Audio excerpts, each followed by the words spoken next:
बात करेंगे रिलीज़ की, भैया कि जो हिस्टामिन बना था अभी भैया रिलीज़ कैसे होगा, है ना। रिलीज़ हम पढ़ने वाले हैं हिस्टामिन का, है ना। हिस्टामिन जो है, ठीक है, उसका भैया ये रिलीज़ कैसे होगा। देखो भैया, पहली बात तो ये जो एंटीजन होता है जो कि आपकी फॉरेन बॉडी होती है ना, डेड फॉरेन बॉडी एक तरीके से जो होती है, तो उसका जो एंटीजन, उसी को एंटीजन बोलते हैं। एंटीजन मतलब हो गया कि बाहर से जो फॉरेन पार्टिकल होता है जो कि बॉडी में आता है उसे एंटीजन बोलते हैं। एंटीजन जो होता है वो हमें बता दी क्या होता है। अब एंटीजन और जो एंटीबॉडीज़ होती हैं, एंटीबॉडीज़ भी कौन सी वाली, आईजीई वाली, खास करके कौन सी, आईजीई।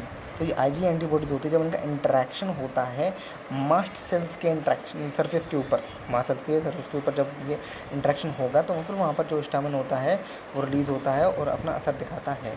अब एंटीजन्स क्या होते हैं वो आप कह सकते हो, अगर हम लोग मेडिकल की भाषा में कहें तो एंटीजन्स क्या हैं, प्रोटीन्स कह लो आप, पॉलीसैकेराइड्स कह लो, ठीक है ना, जो आपके डस्ट से आपको मिलेंगे, डस्ट से आपको मिल जाएंगे, ठीक है ना, पोलन ग्रेन से हैं, फूड स्टफ से मिल जाएंगे आपको, एक्सेट्रा और भी चीज़ें हैं जहाँ से आपको एंटीजन जो है ये आपको ऑब्टेन हो जाएंगे, ठीक है ना।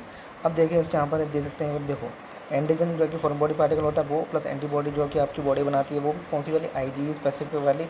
जब ये आपस में जुड़ेंगे, जब आपस में ये रिएक्ट करेंगे तो यहाँ पर जो फॉस्फोलाइपेज सी है वो एक्टिवेट हो जाएगा। फॉस्फोलाइपेज सी जब एक्टिवेट होगा, अब फॉस्फोलाइपेज सी एक्टिवेट कैसे होगा, पहली बार ये बनेगा प्रोटीन काइनेज से, यानी पहले एंटीजन एंटीबॉडी जो होगा आईजीए वाला, जब ये आपस में इंटरेक्ट करेंगे तो प्रोटीन काइनेज एंजाइम जो होगा, ये प्रोटीन काइनेज क्या है, एक एंजाइम है, ये जब एक्टिवेट हो जाएगा, एक्टिवेट होने के बाद क्या हो जाएगा, फॉस्फोलाइपेज सी एक्टिवेट हो जाएगा। अब ये जो प्रोटीन काइनेज एंजाइम है ये एक्टिवेट हुआ तो एक्टिवेशन हुआ फॉस्फोलाइपेज सी का, लेकिन ये हुआ कैसे, ये फॉस्फोटिडाइल आइनोसिटल ट्राइफॉस्फेट यानी PIT, इससे बना आयनोसिटल ट्राइफॉस्फेट, यानी फॉस्फोटिडाइल आयनोसिटल ट्राइफॉस्फेट से आयनोसिटॉल ट्राइफॉस्फेट बना। इसने क्या किया, ट्रिगर किया कैल्शियम को, यानी एक्टिवेशन ऑफ फॉस्फोलाइपेज की वजह से क्या हुआ, कैल्शियम आयन क्या हुआ, ट्रिगर हुआ, मतलब ये रिलीज़ होने के लिए इसको पास मैसेज गया कि हाँ भाई कैल्शियम आयन को हमको रिलीज़ करवाना है।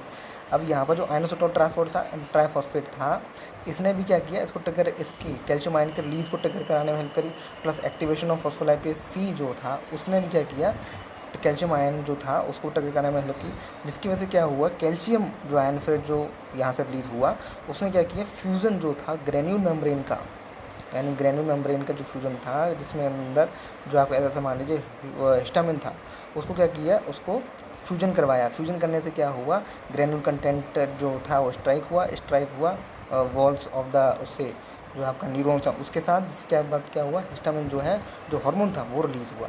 तो अल्टीमेटली ये सारी कहानी थी। अगर कैल्शियम, ये सारी चीज़ें थी।